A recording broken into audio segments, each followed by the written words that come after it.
lot of people involved in. There's a situation with one of the Tafahema brothers, Boy Tafahema, yeah?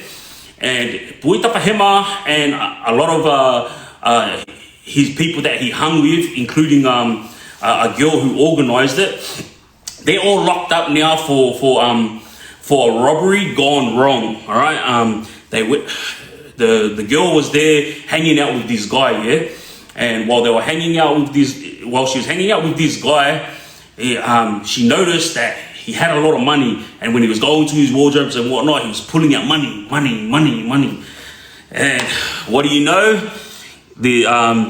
This girl rings up the Islander boys, who are like heavies and frontline soldiers, and said to them, I know something, and all I want is something out of it once it's done. She explained to these boys that this is what's happening, and I'm not throwing this girl under the bus whatsoever. I'm just stating facts because I've actually read the brief, yeah?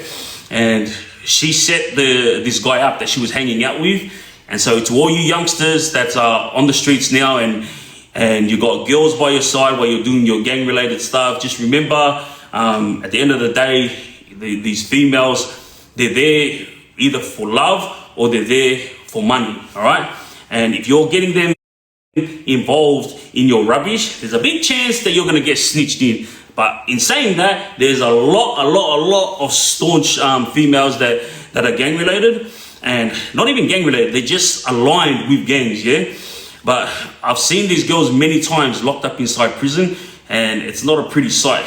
But 99% of them end up snitching in the guys that they rolled with.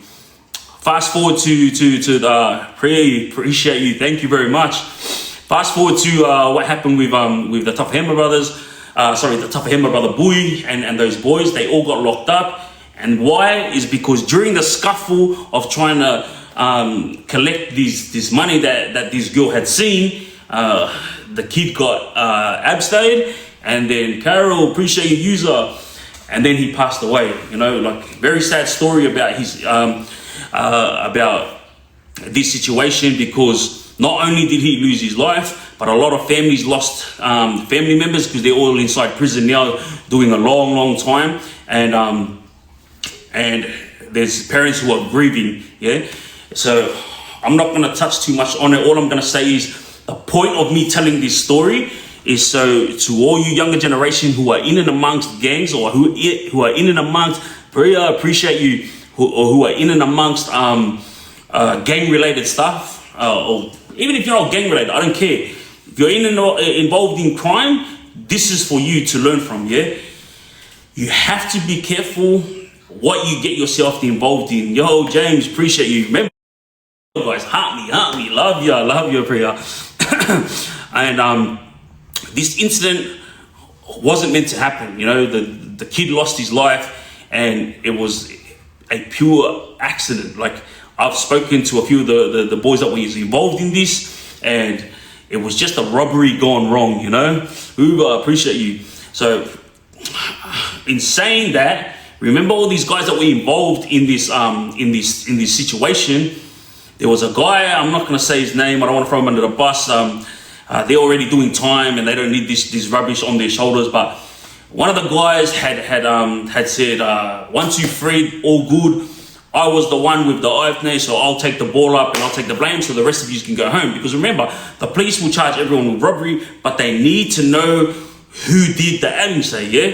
And obviously the guy who had the IFNA said he was gonna do the due diligence and take the blame. But long story short, Benny, appreciate you, he didn't take the blame. But I'm not saying that he did have the IFNA or not. Like, there's a lot that I know, but I can't explain it because all these kids have got appeals going on, all right? All I'm gonna say is there was a lot of people involved in this. Vanessa, love your sis, biggest, appreciate you. And everything that was meant to be said in court, not one person stuck to it. Everyone was for themselves. Everyone went in and just tried to save their own tail. And now every single one of them are locked up. I know one got out, and then this idiot got locked back up for another charge. So he beat Erdemay charge. So he was looking at about 20 years if he went down for it. Around about 12 years if it was manslaughter.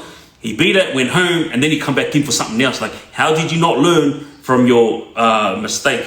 Like, all right, who am I to bloody talk? I was in and out of juvie and in and out of prison, yeah? But I never went in and out for Erdemay. That's what I'm saying. Like, nothing heavy like that, you know? Appreciate you, gifters, love yous.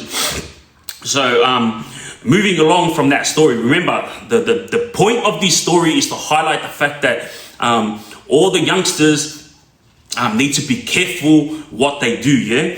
Now, Jared is my Tongan mate that I was with when we were younger.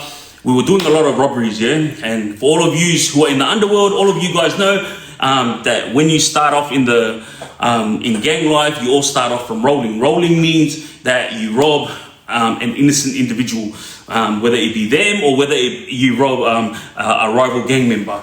When I was young, I was doing a lot of this on the street because I was a runaway and I was trying to feed not only myself but also all the other runaways. There was a lot of us, pretty much probably about 30 of us were sleeping on trains, sleeping at the beach on the sand, and we were stealing clothes off the clotheslines. We were doorstepping. If you don't know what doorstepping is, it means when you walk past the house and you see nice shoes like Tiens or whatever, you run over and grab it and run off. That's called doorstepping, all right? This is what we used to do when we were young, but we were doing it to survive, you know? We were not doing it to get on anyone's nerves or to be little pests. Like, we were trying to survive, so we were doing what we needed to do to survive. And I know for a fact that during this live right now, there's 3 people on here who hung out with me when we were like 15, 14, and they also were runaways with me. So these guys will be the ones that you can look at and ask these questions because they were involved with me during this time. But my Tongan mate, long story short, we went to do a robbery and the same thing. For some reason, God blessed me with maturity at a young age, yeah?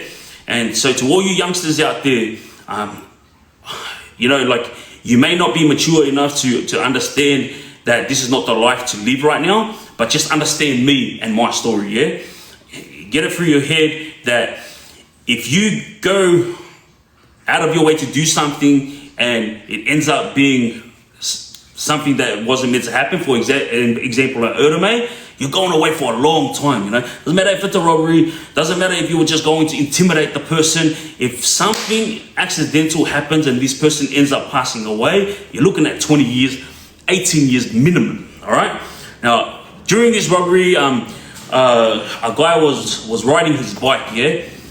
Riding his bike, minding his own business. I seen a backpack on him, and then I ran over and I tackled the bloke off his bike, yeah? And mind you, we were like 15, 16 years old. And the reason why I'm telling this story is because we ended up getting charged with this robbery.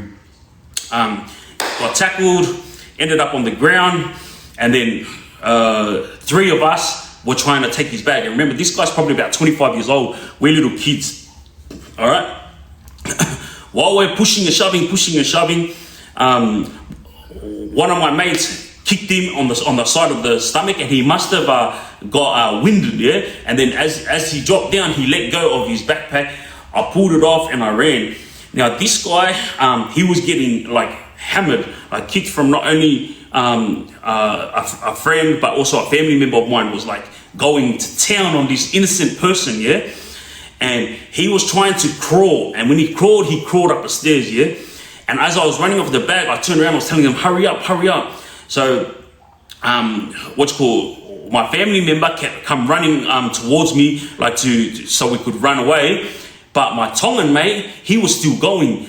And as I went to run, because I could hear police sirens, for some reason, I stopped myself and I turned my head. As I turned my head, my Tongan mate was now kicking this man's head, yeah?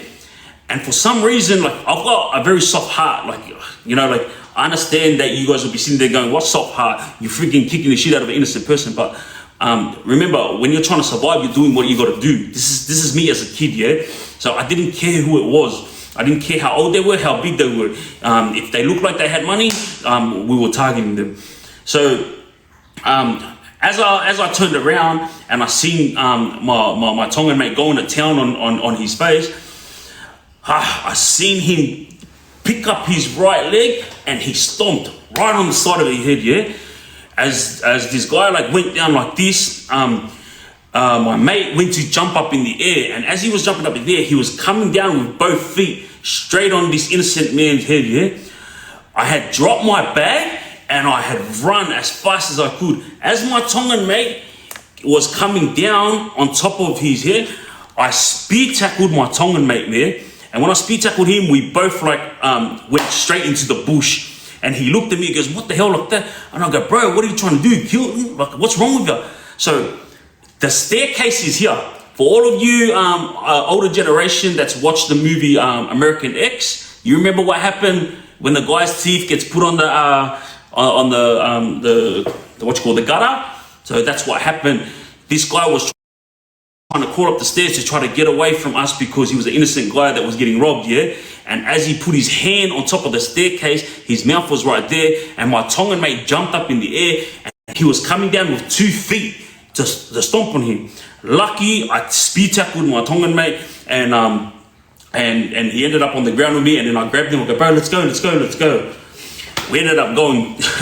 this innocent bystander went to hospital, ended up with a broken jaw, and my Tongan mate ended up getting arrested first because he had the guy's wallet and stuff in his pocket, and then we got arrested after it, you know. The only reason why we got arrested is because they looked at the footage at the train station, and we were the 2 guys that was walking with my Tongan mate. So only my Tongan mate got caught, and then we eventually got caught. But the thing that I'm very thankful for right now is the fact that God blessed me with a mature brain back then, you know, because I've thought about it a lot of times, you know, especially when I dream of how my Tongan mate took that big leap in the air. It was like he didn't care. But I know for a fact right now, right here, that he was just trying to prove his loyalty to me because he had run away from home. He had got bashed by his parents. All of you islanders out there that got beaten up when they were young, like, you all know what I'm talking about. And I'm not talking about you new generation islanders, because your hidings that you're getting now is nothing compared to the hidings we were getting back then, all right? And I thank God, you know, every day, because I saved that man's life. Because I know when I saw his 2 feet coming down in his head, like, I don't know, for some reason it just boosted me to run quicker, yeah? And and who knows, if he had done something that day, and it turned out bad, all 3 of us would be sitting inside prison. We would just be getting out of prison right now, you know what I mean? Because I am now 41 and I turn 42 next month. So that's one situation.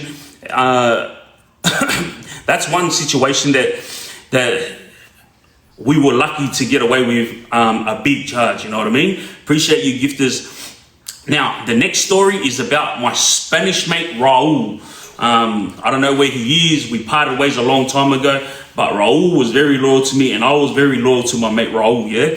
So me and my Spanish mate, pretty much, I was always the instigator on stupid things like robberies and armed robberies, yeah? And this is why I always used to put my head down when a lot of family members used to tell their kids not to hang out with me. Or if my parents said to me, "Why are you always taking the blame for? Why can't your friends take the blame for you? You know, like one time, can't your friends go inside juvie instead of you all the time?" And the reason why I never spoke up was because my parents didn't understand. I was the leader of the pack. I was actually the one that was taking all these kids to do stupid stuff, you know? And that's why I never ever spoke up when my parents used to like do my head in about it. Fast forward to me and my mate Raul. Harris Park, for those of you who know where Harris Park is, it's near Parramatta in Sydney. There's like a little hill that goes up before you walk into the train station here. this spot was our robbery spot, yeah. So we used to rob everyone up that little hill, and then we would run down to the street.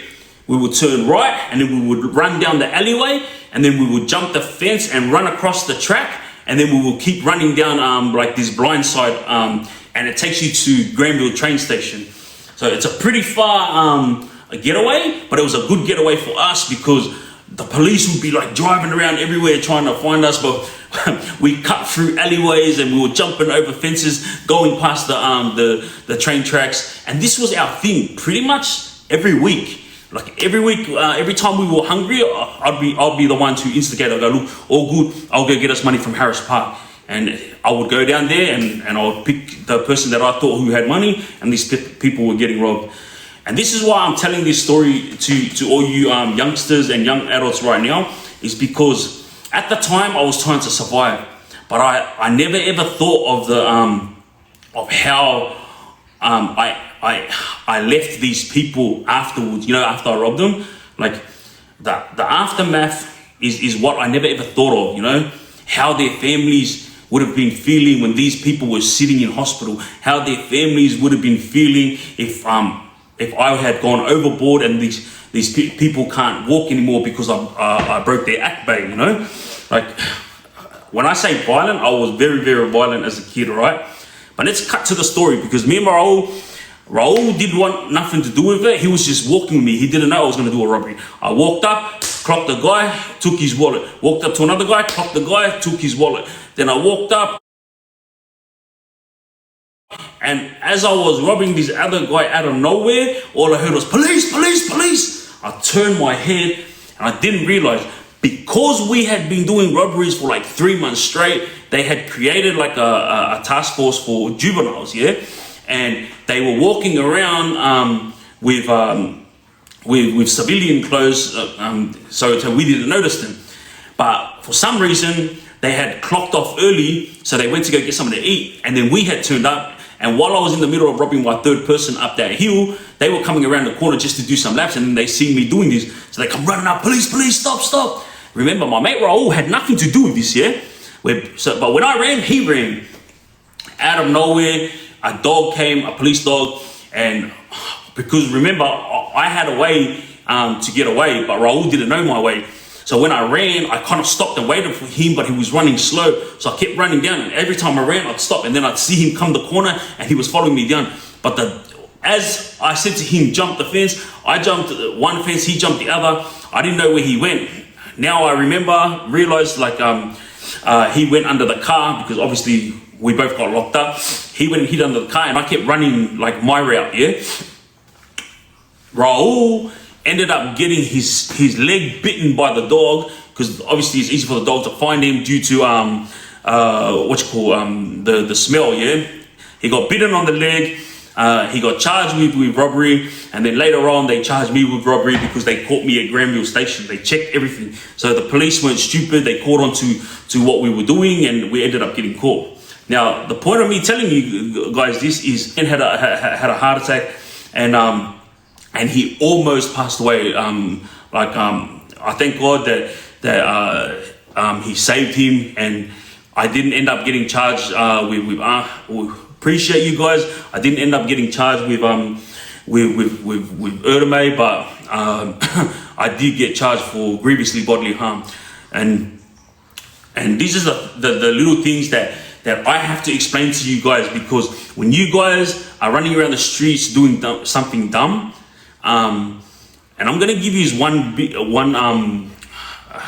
good point. Yeah, I've been watching a lot of these YouTube videos. And these YouTube videos have just got uploaded, so obviously these situations just happened here. There's been a lot of brawls happening. School versus school. Whoa, appreciate you guys, love you.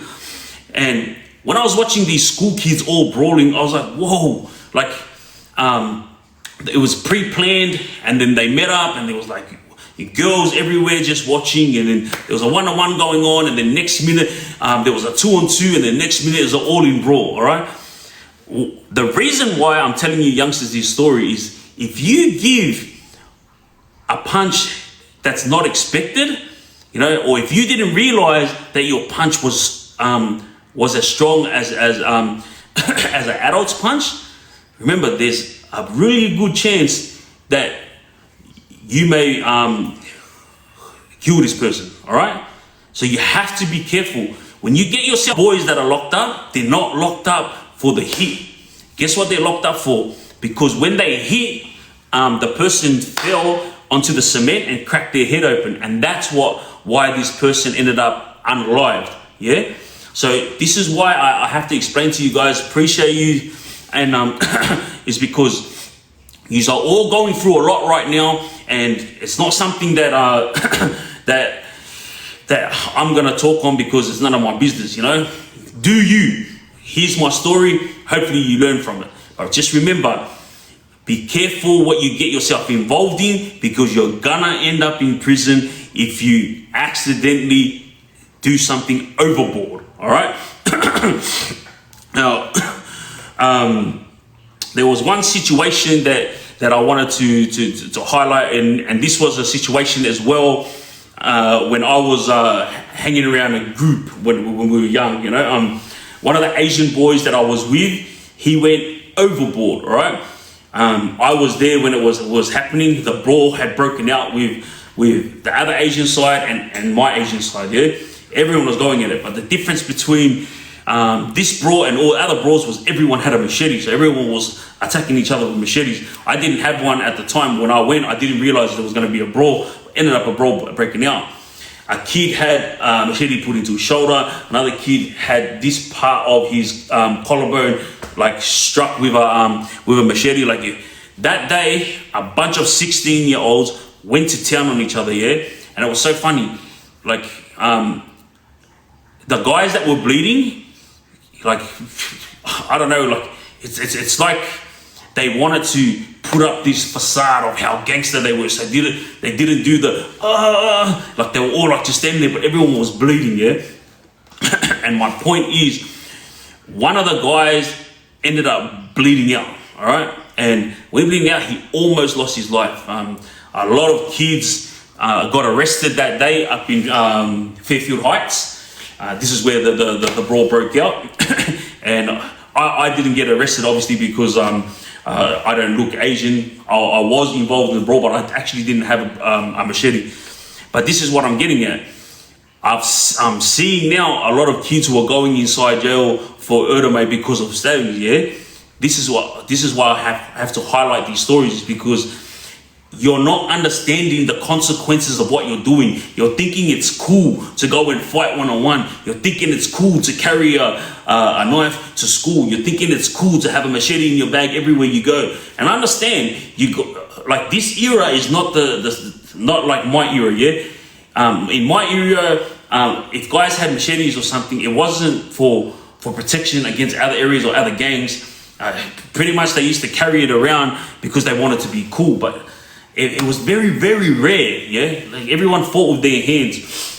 This era, I'm realizing every single kid is like walking around with it. And I remember a girl explaining to me how her nephew, she found a knife in his bag, and he was in primary school, year 5. All right, in primary school, year 5, and he had a knife in his bag. And this Islander girl asked the kid, like it's her family member, why have you got this knife in your bag? And this kid said, oh, to protect myself. Obviously, these kids are seeing things on YouTube. Remember, right now, kids can see everything because they got mobile phones. In my era, no kid had a mobile phone, you know? This era, everyone's got a mobile phone. Every kid's got an iPad, so they can watch whatever they want. And for this kid to say, appreciate you, to say that he needed protection and he was in year 5, like, what is Australia coming to? That's all I have to say. You know, the government, the police, they're not doing anything to help these kids try to understand that this is not the type of life to live. They're actually making things worse for the kids by harassing them and making them feel like criminals. There's so many kids that I met inside prison who are first timers. They've never even been in trouble since they were kids. But because the police were harassing them, they ended up turning on the police in their brain, yeah? Like, what I'm saying in their brain is like, because they got harassed so much in their head, they started slowly hating police. And when they started slowly hating police, this is when they started putting up a front. Every time they saw authority, they hated them with a passion. And with that hate came no care whatsoever. And then they ended up inside prison. I met them, first timers, and I was like, what happened? Like, oh, I don't know. And guess how it started? All this frustration started from the police harassing them for no reason when they were innocent guys. All right, that's the stories that I needed to get out there, just to help the younger generation and the younger adults understand that this is not a life to live. And number two, be careful in what you get yourself involved in, because it doesn't matter if it's an accident. You will go to prison, and trust me, you're not gonna like prison as much as you think you like it when you watch your movies, yeah, and it's looking gangster. Because when you're sitting there holding your nose like this as your cellmate is chucking her shit, that's when you're gonna remember my words, and you're gonna remember my face. I'm telling you, you're gonna remember my face when you're inside prison and you're eating the jail cereal. Remember my face, yeah? I did give you fair warning. I did give you brotherly advice, yeah? You didn't take it on board, and now you're inside prison begging your family members to send you money for buy-up. And if you don't get money for buy-up, you're sitting in there eating the jail wheat bix, all right? Now, let me tell you something. This jail wheat bix is rubbish, all right? You might as well just go eat you know, toast when you make it, and then you break it down. That's what the jail cornflakes taste like. You know? Anyway, before we move on to the big stories, everybody's been waiting for these big stories. Let me highlight this. Send the message. So everyone out there that's watching, coming up, we're going to be talking about Rabi Kalache, a situation that happened with him and Mick Ajazi. These two guys are big underworld figures. All right. We're also going to be telling a little bit of a story concerning ONEFOUR, 21 District, and 046. It's very small, but it's something that I have to tell because it's something that is very meaningful. All right. Also going to be talking about Youngn Lipz. All of you guys know him. I don't know him, but the reason why I'm speaking about him is because of a situation that happened between him and my guys. And then also I'm gonna end all these stories the same way I end it every week, is with love and respect to everyone that is watching, but also with an educational touch on it. Before I move on to this first story about Rabi Kalache and Mick Ajazi, pass it on, that message, so everybody can come on and watch what they wanted, what they were asking me. I'm telling this story because everyone keeps asking me about these two guys, all right? But I need you again, everyone who is watching, there's 980 people on here right now. It's gone up to 1,100. I need you guys to heart me. If you don't know what that is, ask the person next to you or call your mates, all right? That's the way you're gonna help me elevate, is if you heart me. I don't know what it is, but there you go. Also, I need you guys to tap it up, pump these likes up. So far, we got 250,000 likes. Wow, and that was all in, wow, I don't even know. But let's hit it. Tap it up, heart me, I love yous, and I appreciate you guys that are gifting. All right, Rabi Kalache and Mick Ajazi. All of you guys that have been watching other influencers tell stories. There's one major guy, appreciate you guys, love yous, that's been talking about Rabi Kalache, and this is Underworld Bill, all right? So I've never spoken about Rabi Kalache before, because obviously I don't know him on a personal level, but I was with him once upon a time at Kempsey Prison when a situation occurred, all right? I love you guys, appreciate you. So remember the story that the Kooris brother Car told you guys, where they had a big misunderstanding with the Lebanese boys at Lithgow. Now, if you go on YouTube, you'll see a Lebanese guy getting jumped, but there's also a situation that occurred where Rabi Kalache tried to help this guy, and then from Car's story, Rabi Kalache ended up with a broken jaw. I don't know, but remember, Car was there. and Underworld Bill wasn't. So he can tell this story because he was there when it happened. All right. So when Rabi was going to Kempsey, this was many years later. Yeah. It seems like he was still on edge every time he saw Aboriginal boys. He no longer trusted a lot of people. But remember, Rabi is well respected, not only from his own people, but from every nationality. Just like Dave Tafua was well respected from every nationality. And yes, Underbill is right when he's saying that Moses To'o and Rabi Kalache were like two guys who were the heads of their nasho. So Moses was the head of the Islanders, Rabi Kalache was the head of the Lebanese boys / Middle Eastern boys, because there was a lot of other Middle Eastern nationalities that were also falling in line when it came to prison politics. All right. So Rabi Kalache and Mika Jazi were in the same truck. They ended up at Shortland. All right. Shortland prison used to be called Cessnock. All right. When they got there, they ended up together overnight, and they were on their way to Kempsey.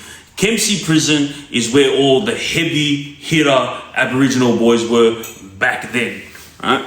I don't remember exactly what year I was there, but I was there with my brother, 2 and 2 heat.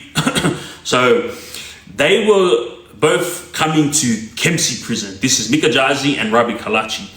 While they were on the truck on their way there, it seemed like Rabi Kalache was getting ready for something, but he never spoke to anyone about it. He just, like the soldier he was, he just minded his own business, and he just gets ready for anything that's coming. Fast forward, as they land, they're inside the cell. They're getting ready to go to the to the wing. Mika Jazi's standing there, and he notices there's something odd about Rabi, And he asks him, like, "You're good, bro?" Like that. Rabi goes, "Yeah, all good, man, all good," like that.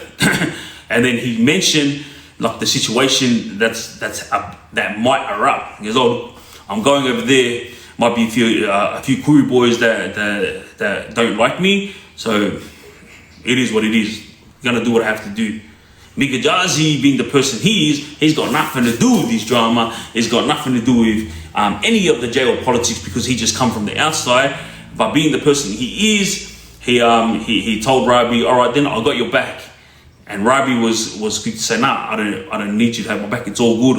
I was just explaining to you like what's gonna happen if I go to the wing."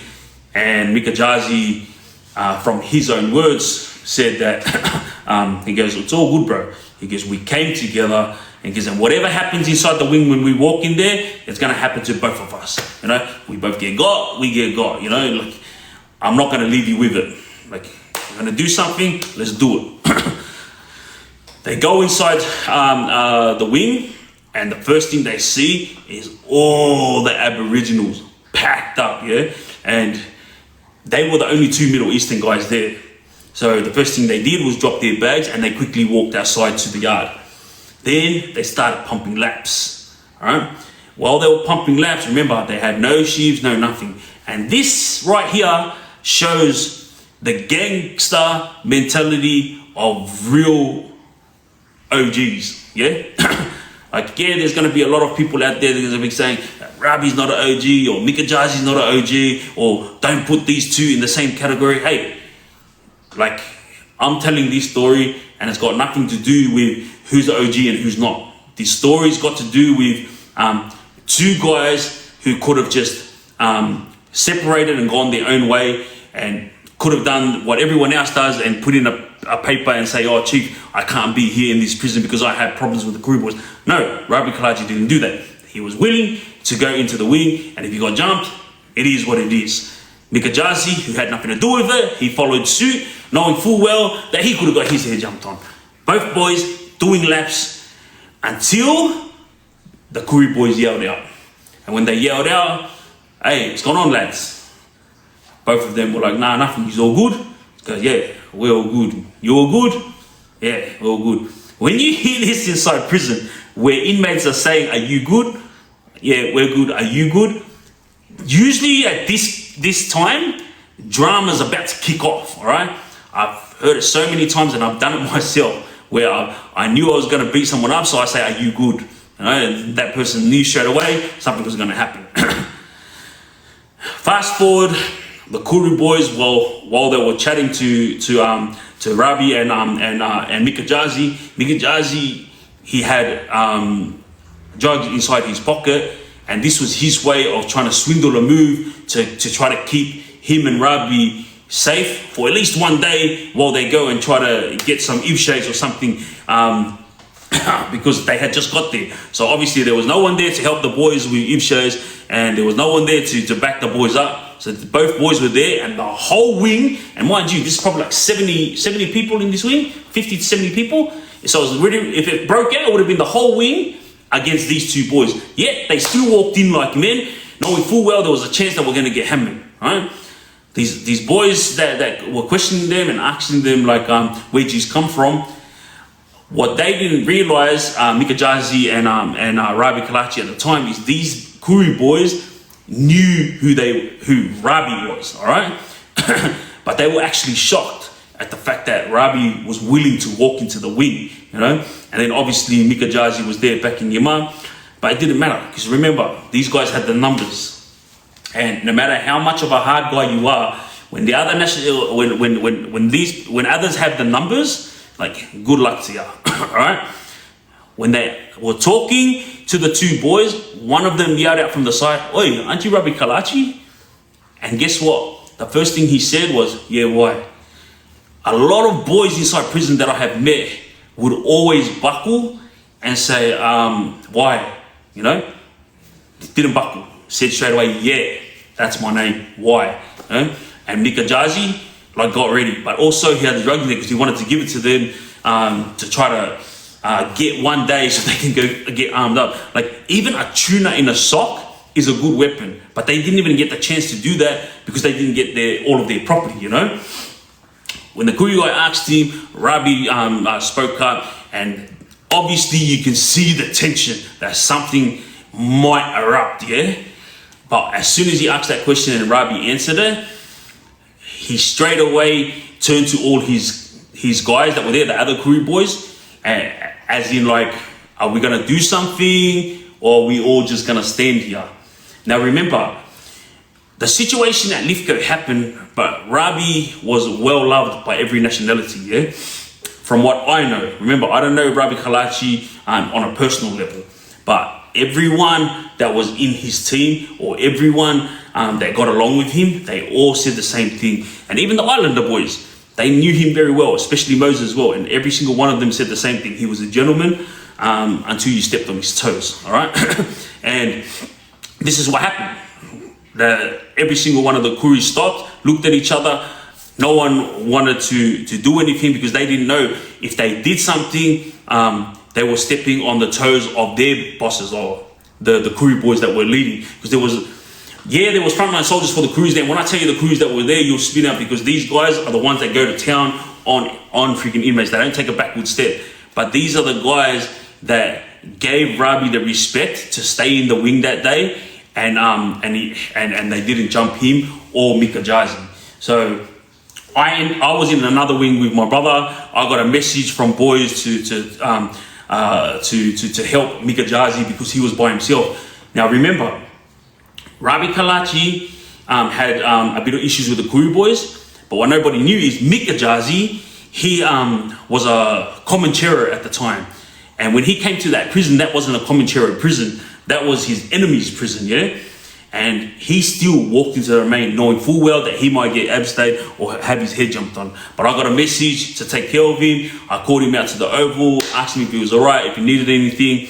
And we told him that we had his back all the way. This is when Mika Jazi explained to me the situation with him and Rabi, but yet he explained that they were all good, all right?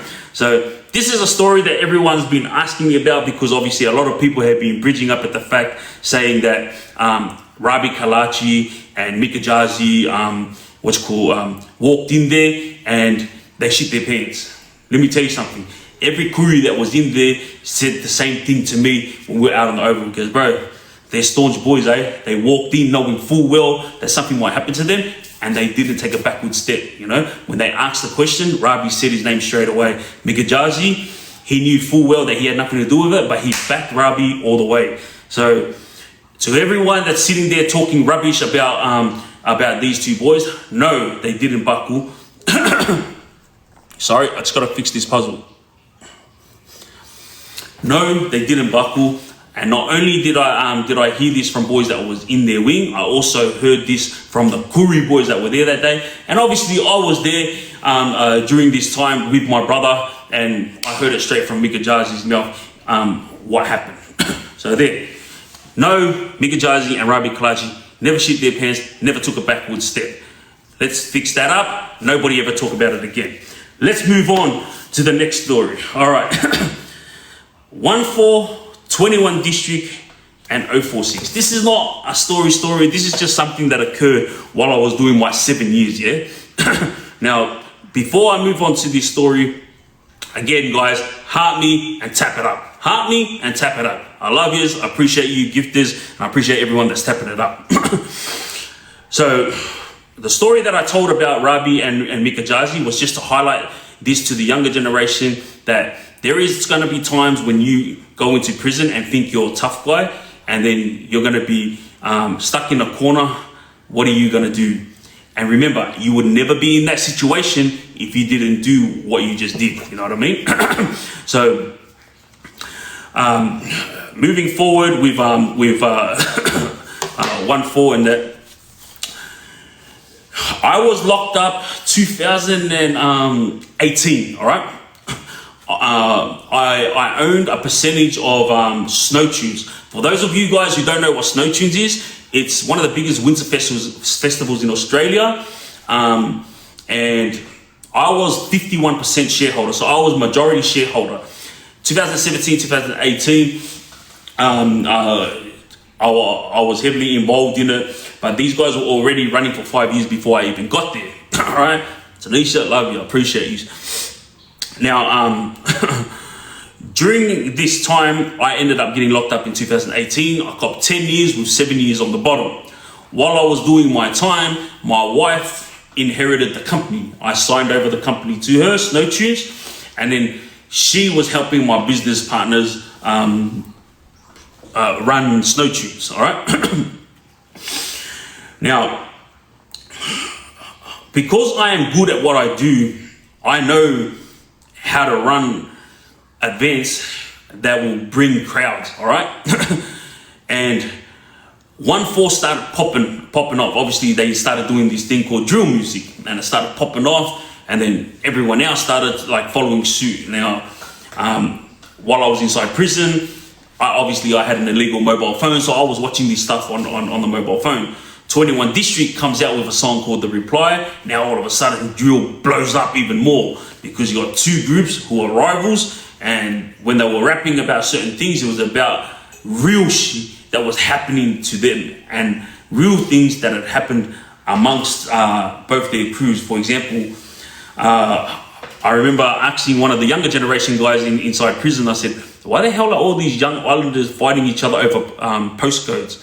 Like, do you not realize that when you're in a gang and you grow up a hard life, it's about getting out of the hood? So I didn't get it. Like, I was like, all right, you're fighting for your code. Like me, I'm from Fairfield, so I always repped 2165, but I wasn't willing to die for it.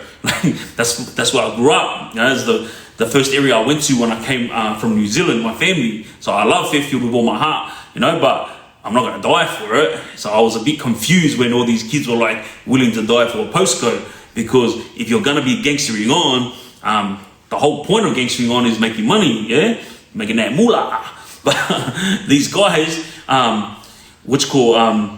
didn't understand that when you're living the gang life, it's about getting out of the hood, not establishing yourself in the hood. You know what I mean? Like, to all you younger generation that's watching me right now, get that in your head, you know? Like, try to get away from all these postcode rubbish. You know, there's a lot of boys that rep Mount Jewel, rep Campbelltown, Macfields. Yeah, love your area because that's where you grew up, but there's no need to go and to the point where you have to die for it. You know what I mean? It's like unnecessary. In my time, there was a lot of gangs like UTB. Before UTB, there was Burwood Blues, and then down on the other side was Belmore Bloods. Like, these are all the gangs that was coming, you know. BFL is known as Brothers for Life for the Lebanese boys, but what nobody knows is there was a Samoan gang called Brothers for Life back in the early 90s. You know, that's where BFL started, was with the Islander boys. All these other gangs that's up and coming now, these are just stuff that that I'm hearing, you know. And I learned all about these new gangs throughout the last 7 years I was inside prison. I met a lot of these young guys, and it was pretty like how do I put it? It was like it was something that shocked me, because when they were explaining their stories, none of them actually had a story that made sense on why they were going to war. Yeah, there was kids that passed away during the Abbey Day and that, and then they wanted revenge, and they weren't going for, if they weren't going for the revenge, they were rapping about it. So obviously the police knew about everything. It's just a lot of stupidity going on, yeah? So the reason why I'm bringing this freaking story up to you guys is because during my time inside prison, I had my wife still running snow tunes and other events that I was doing, yeah? And I realized right then, when everything was starting to pop off slowly, that islanders were starting to make a noise. Now remember, back in the days, everything was about white people in America, all right? And it wasn't until soul music, rap music, and I don't know if you guys know this, but a lot of you think that country music came from white people. Watch a bit of documentaries and you'll see how the black people were the ones that started country music, and then the white people ripped them for it. Now remember, I'm not trying to bring this up like trying to start racial political rubbish. No, I'm just stating facts, all right? But this thing that popped off with ONEFOUR was a start of a new era. Like, you can't compare what ONEFOUR did here to what are they called? Those Americans that were Ice Cube, and someone tell me here on my stories, what was that group from America that started back in this with Dr. Dre and Ice Cube and that? So someone tell me. I'm just NWA. I love you. I appreciate you. Thank you very much for the backup. All right. To me, I didn't want to compare ONEFOUR to NWA, because NWA, it was more like a movement, yeah. Like they were not only fighting for their right to have a stance in the music industry, but they were fighting for their people. You know, remember there was slavery before that, yeah? And a lot of rappers that came up after it, like they all appreciate what NWA brought to the streets, because these NWA guys, they went through it all, and they were willing to get arrested, and they were willing to get picked on every single day. Like, you can watch it on the movies. So ONEFOUR, yes, they did a lot of good with bringing drill in Australia to light, and they were the ones that made it pop off, from what everyone says. And I've seen the music clips, looks really good. And then obviously all these other drill rappers came. Now myself, I was sitting there one day and I thought to myself, hey, you know what? I rang my wife, and my wife at the time was my girlfriend. I said to her, let's get the Islanders together. She was like, what do you mean? Because usually we just go with the American artists, you know. Like I brought Kevin Little here, like Adam Saleh, Fady. Like I've brought a lot of artists here, and I've also worked with a lot of artists, big American artists as well. And when I was telling my wife, I go, you know what? Stuff the overseas artists. I go, let's do something with the artists here. And she was like who? And I was like, well, there's that ONEFOUR group, there's that 21 District group, and I go, and there's that new group that just started, 046, I think it was called. And then my wife was saying to me, do you know that they've got dramas with each other? And I was like, who cares about the dramas? I go, if I can get these kids together, I guarantee you, I can make $1 million for them. And she was like, hey, you're gonna make $1 million? And I said, all we need is a 10,000 capacity venue, and $100 per head times 10,000 is $1 million, you know? And I said, trust me, these kids are making noise. We need to get them together. All I need to do is speak up, Like, obviously all these gangs know that I'm an older generation guy, and I go, I don't know if they're gonna listen to me or not. I go, but I'm gonna put it out there that there's $1 million to be made, and it's be $1 million for you guys, minus the expenses to put on the show. I know everything inside out, but I always make sure that I get my target. All right. So the gist of this story is highlighting these facts to all you youngsters that listen to these rappers right now. 1-4, 046, and I hear 21 districts are gone, but just to you guys that listen to all these drill music, yeah, yous are all fighting wars right now over postcodes. Yous are all getting revenge for stuff that happened in the past. You have an opportunity when you listen to my stories, or when you hear my stories, to change your life, to change your ways, or to try to be better. Yeah, I don't know if you're gonna listen or not, but I guarantee you're gonna spin out when I start telling this story. So I was organizing a venue, and I got approval for the venue. I got approval from the council, and all I needed to do now was to get these Islander gangs together, with the hope that we can put on a mega show. All right. I reached out to 3 Aussie rappers. 1 was from Perth, and 2 was from the Gold Coast. And it was 4 Aussie rappers, and 1 was from Macquarie Fields. I told them about this big drill event that I wanted to put on. I was gonna call it Defiance, and straight away all these Aussies reached out to me and they said, 100% we're down. Sweet, got the Aussie boys down. Now the hard part, the Islander gangs, 21 District, 1-4 and 046. What am I gonna do? How am I gonna speak to them? I sent a message to 21 District, and the message was, I have an opportunity that I've put together.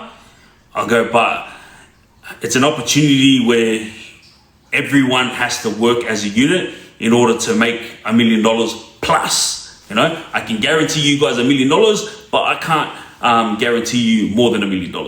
But this is what was my target, was $1 million.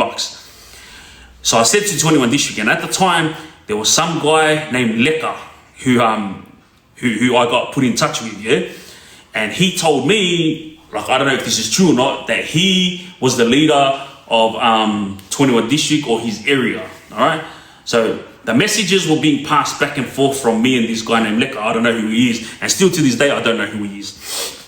And he asked me what did I want, and I explained to him. I go, look, there's an opportunity there to make a lot of money.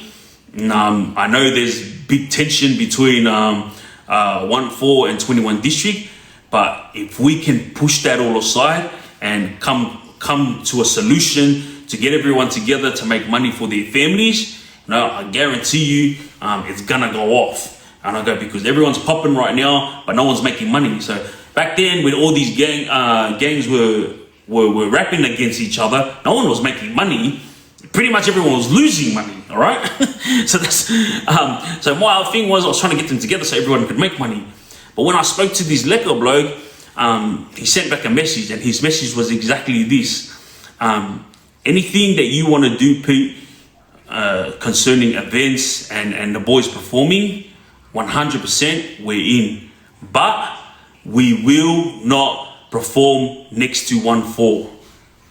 And then I sent back a message, and I was like, bro, it's $1 million. Like, you guys will be able to share this money. Like, I'm not saying I get anything out of the $1 million. You can have the $1 million, because I know I'm gonna make more than $1 million, but I'm not gonna guarantee it. All I'm gonna guarantee is you guys will have a share of $1 million.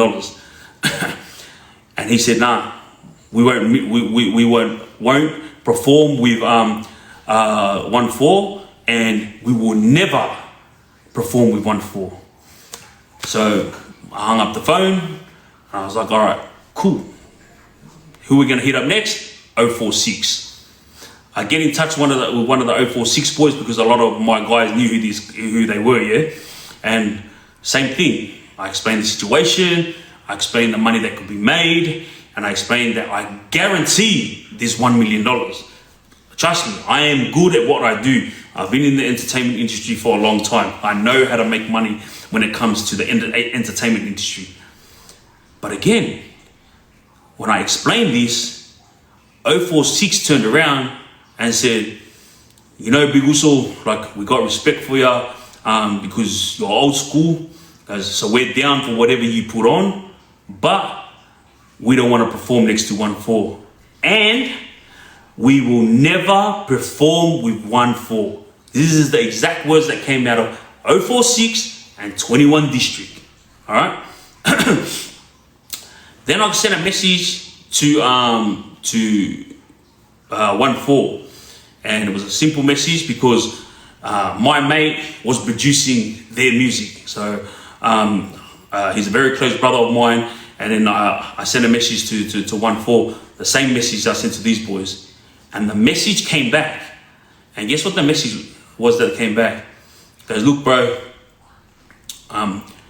we don't want to get involved with those two crews when it comes to making money, but if they're willing to let everything go and work together, then yeah, you can count us in. So now, listen to this carefully.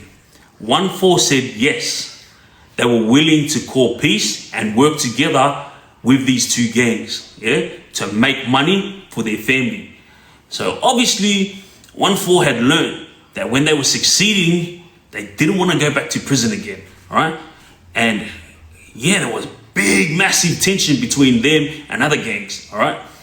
But they still said yes. They were willing to drop the drama and work together to establish something fresh and leave it all behind.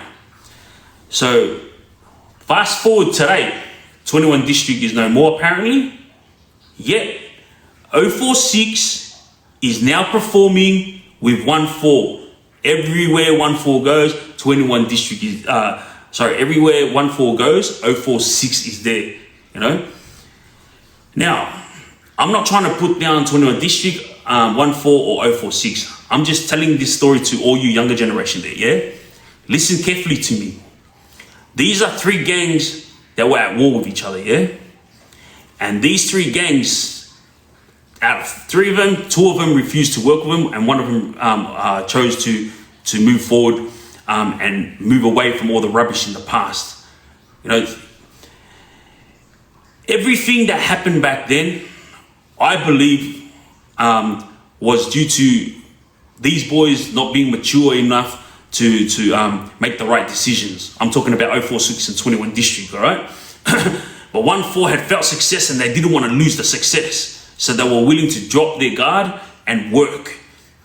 Now this is why I brought this up. It's because of you guys that are in the middle of wars right now, all you younger generation and young adults, and all of you guys who are involved in school brawls and all these little rubbish that you get up to, yeah?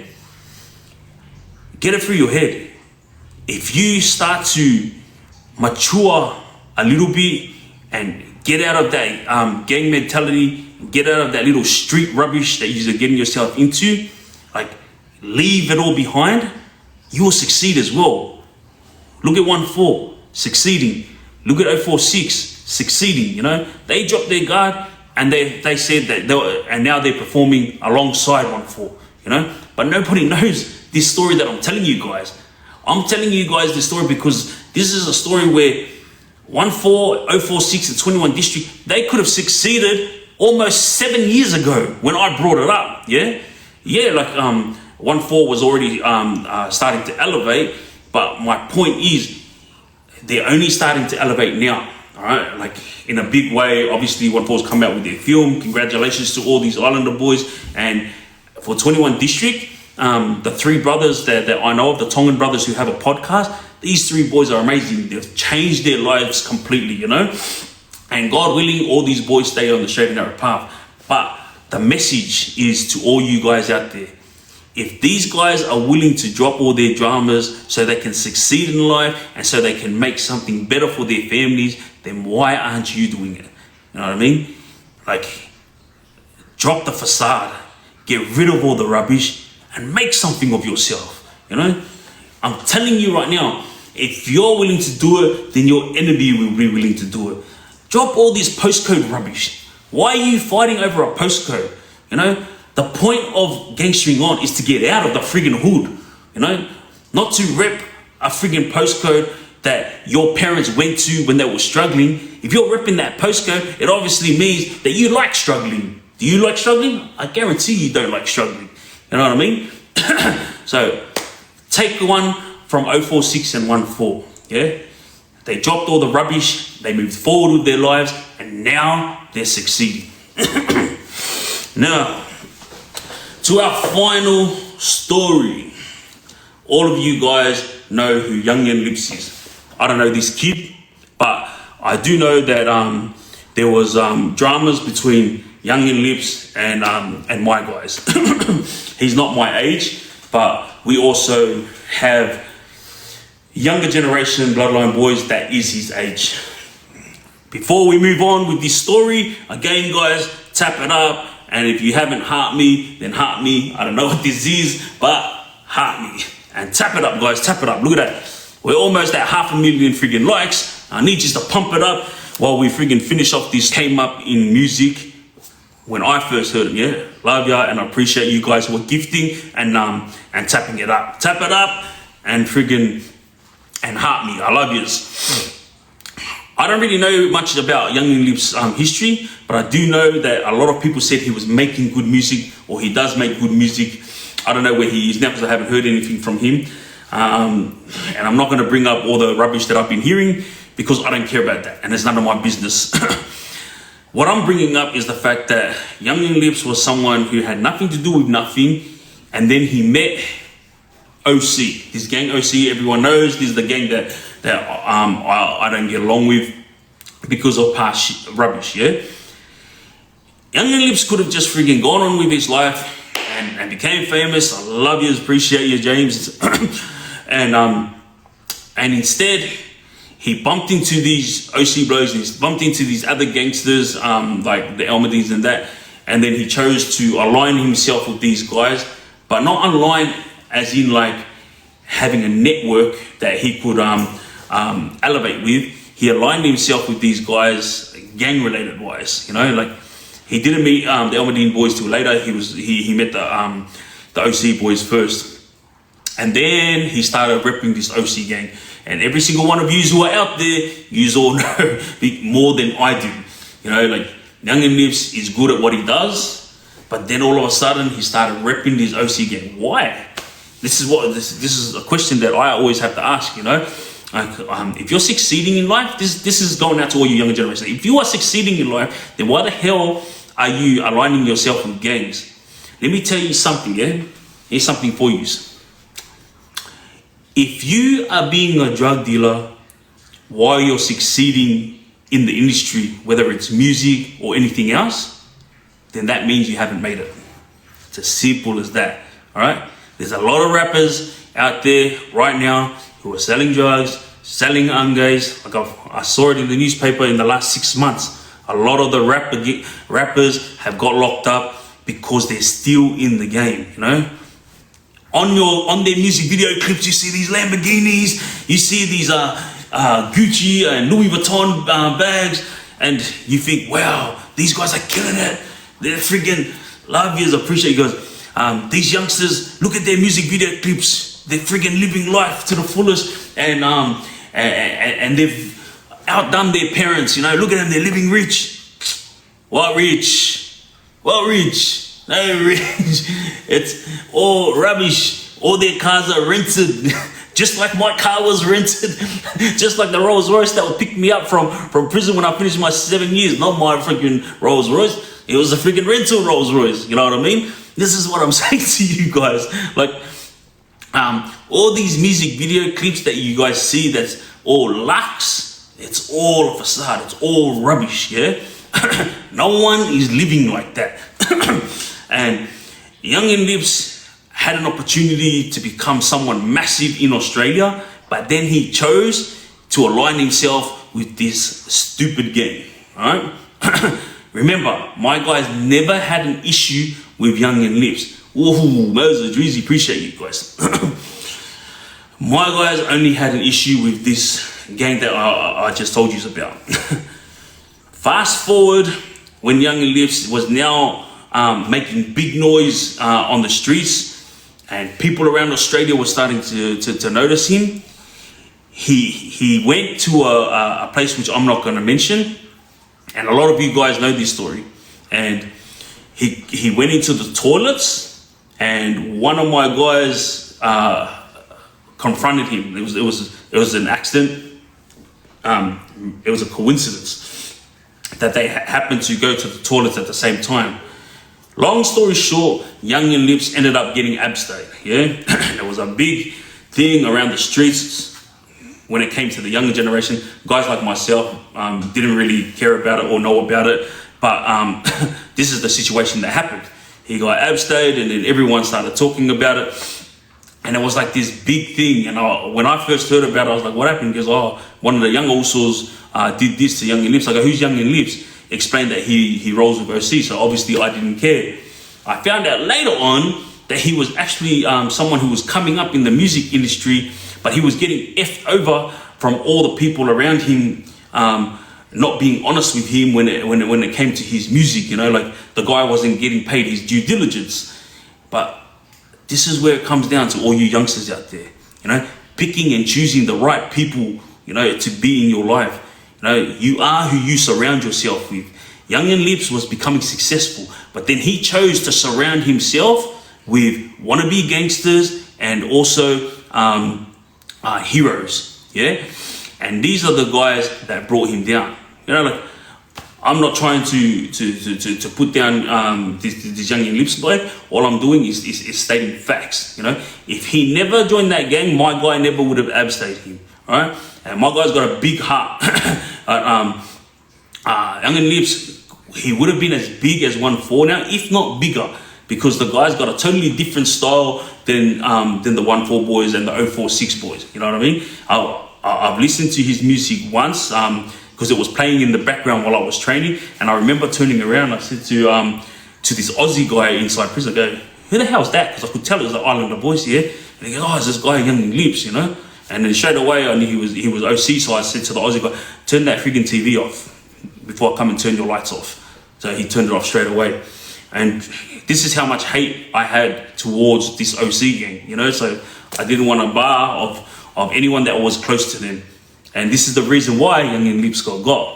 Now, let me tell you the difference between all these gangs and Bloodline. Like everyone that was telling rubbish stories when I was locked up inside prison, saying that I was a bully and that my guys were putting it over all of them to go and do drug drops, and we were making them do things that they didn't want to do. This is all the rubbish propaganda that the younger generation were using against me and my team via social media. Remember, I'm a friggin' old cream, so I didn't know the power of social media. And when social media was popping, my name was all over Facebook, Instagram, and my wife was just telling me all these stories, and my people were sending me messages, and it was just all rubbish stories, but there was nothing I could do about it. Social media killed my life, you know, like not only my life but my reputation. You know, I had to come out here and get in front of all of you to be able to straighten out all the stories, you know, and obviously everything I say is facts. Now, let me explain to you the difference between Bloodline and every other gang. Youngn Liph's brother ended up at Clarence, all right? Straight away, all the boys found out who he was, and then they were planning to chop him. Now, all you little gangsters, remember what I said to you guys a couple of weeks ago. What you do now is gonna come back, and not only bite your ass, but it's gonna come back in full to your family. You know what I mean? They're not only, like, there's a situation that's occurring right now where I know someone that's in debt, and this guy can't pay the debt. And then I got told just yesterday that this gang is now hitting up his family members, you know, his brothers and his sisters who are running successful businesses, but because of this idiot, the other sibling owing money, he's now got jeopardized his whole family, you know.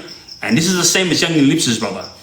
He was doing the right thing. and he was on his way to stardom, then he decided to align himself with this stupid gang, not knowing that one day his younger brother is gonna walk in to the territory of all of Youngn Lipz's enemies, you know. And remember, my guys, they were after Youngn Lipz for a long time just to send a message. There's another story after this that I will tell to finish off the night, but let me finish it at this. Youngn Lipz's brother was there. Everyone was getting ready to abstate him, yeah. And when everyone was gathered around talking about it, Youngn Lipz's brother, he just thought he was all good, all right. And when the boys asked him, "Why are you at this prison? And what happened to you?" and he simply said, "Oh, I had issues with the OC boys." So where did the loyalty go there? Youngn Lipz gave up stardom, gave up everything that he risked in life for a gang that I think turned on his brother, because his brother never would have ended up at our prison if he was aligned with that gang. And the words that came out of his mouth was, "I have dramas with OC." How do you have dramas with OC when your brother is OC, or your brother is aligned with OC? You know what I mean? But this is how two-faced this friggin' game is. This is what I keep telling all you youngsters. Look how two-faced it was. This brother here just gave up stardom for a gang. Then his younger brother comes into prison. All of a sudden, his younger brother's got dramas with that gang. Like, how does that work? It works. You know why it works? Because this is gang life. Two-faced. It's a rubbish life, just like I always freaking tell you guys. But this is the difference between Bloodline and all these other gangs, yeah? This young kid, he could have got abstained and he would have lost his eyes and his freaking head, yeah? But instead, my brother, not 212 Heat, but my brother Skivvy. A lot of boys that are out there know who my brother Skivvy is. He was the one that called the shot to let him go. So this is the reason why Youngn Lipz's brother didn't get abstained, yeah? And mind you, heavy hitters were at Clarence at the time he turned up. When I say heavy hitters, I'm talking about heavy hitter Bloodline boys. Like, we have a brother named Tala Semu. His nickname is Hulk. The reason why his nickname is Hulk, because he's beat up a lot of people inside prison. And not only this, there's a story that's very famous inside prison of where 3 OC guys were at Shortland on one side of the yard getting the medical tablets, yeah? Tala ended up on the other, on the same side, but he was all the way here. It's probably about 100 meters away. Now remember, if there's 3 gang members who are rivals with another gang member, don't you think these 3 gang members would run over and attack that one gang member? Hey, it's gang life, right? But guess what? These 3 guys stood there ignoring the fact that there was a Bloodline member 100 meters away. And when Tala turned around and saw them, this is the reason why we call him Hulk, is he saw them and he never hesitated. He walked straight towards them. And guess what he did? As he walked towards them, he goes, "Hey boys, use OC," whack! He went to town on all 3 of them. By the time the screws came running, Tala was beating up all 3 of these guys, all right? This is why Tala's name is very well known, not only in prison, but in the gang world, you know? Like, Hulk did not care. And everything that Hulk is violently, he learned from my brother 212 Heat. Them two are like this, yeah? Now, Hulk was there when Youngn Lipz's brother came. And Hulk, like, obviously he was being nice to him because he wanted to get him close, and then all the boys were going to do what they got to do. This is how it works in prison, you know, play the game. But my brother was the one who said, let him go. And yeah, there are times when we get frustrated at my younger brother because he's got a good heart. At the end of the day, gang life is gang life. When you see them, you attack, yeah? But my brother, he's got a big heart, just like I do, but his heart is much more kinder. And he chose to let Youngn Lipz's brother be and walk our prisons. So I listen to all you younger generation out there, you know, no matter what you do in life, it's always going to come back and bite you in one way or the other. You know, if it's not going to come back and bite you in the ass, right, it's going to come back and bite your brothers, your sisters, or your parents in the ass. You know, this story is a repetitive story that you guys need to understand.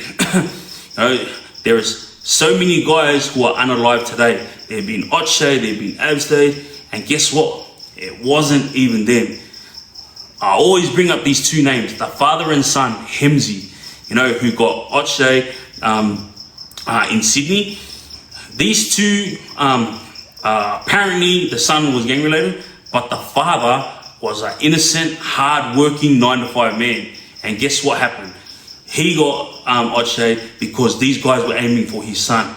Innocent man, gone, and it's a father who had a lot more years to live and had a lot of obligations. And all this was left behind because of something the son was involved in. You know what I mean?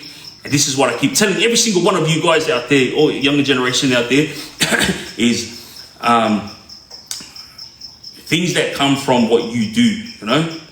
You have to start changing now while you can. Don't listen to me, don't listen to anyone else. Do it for yourself, all right? Because this is what's gonna happen. Youngn Lipz, I don't know where he is today. I don't know where his younger brother is today, but this is a story of facts that I was told while I was in Supermax, and when I got out, I asked the question, and then the boys explained everything to me thoroughly. Hulk, one of the baddest bloodline boys around, he was there, and he's someone that could take care of this situation on his own, but because my brother called the shot to leave him in peace, he was left in peace, all right? Every single person out there that's watching my live, I just want to send you